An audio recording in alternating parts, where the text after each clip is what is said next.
In today's video, I'm going to teach you how to change the color of an imported logo in Canva. This is a quick, practical way to adapt a logo to different themes or brand palettes without redrawing anything. Before we begin, a quick heads up. This works best on logos with solid, simple shapes and clearly defined colors. If your logo is highly detailed, textured, or uses gradients, Canva may not detect separate colors for editing, and that's normal. Start by importing your logo and placing it into your design, just like you would add any image. Position and resize it however you like on the canvas. Next, click directly on the logo to select it. When it's selected, look at the toolbar across the top of the screen. You should see color swatches appear. Even though the file didn't originate from a Canva design, Canva often recognizes solid colors and displays them as editable options. Those swatches represent the original colors inside your logo. Click one of them to open the color menu. From here, you can pick a new color from your document colors, your brand colors if you have them set up, or choose any custom shade using the color picker.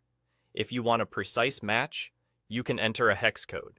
As soon as you select a color, you'll see the change applied live to that part of the logo, so you can quickly compare and adjust.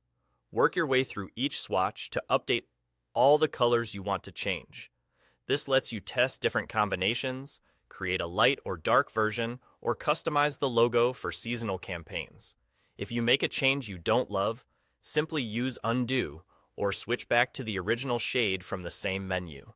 If you click the logo and don't see those color swatches at the top, it likely means Canva couldn't detect editable colors for that particular file. In that case, try a version of the logo with fewer colors and clean, flat fills.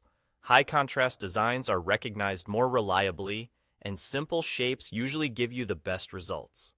A few quick tips while you work. Make sure the logo is selected before changing colors, or you'll be editing something else on the page. Zoom in if your logo has several similar swatches, so you choose the right one. And if you use the same palette often, save those colors so you can apply them in a single click next time. And that's it. Import your logo, select it, click the swatches at the top, choose your new colors, and watch your logo update instantly.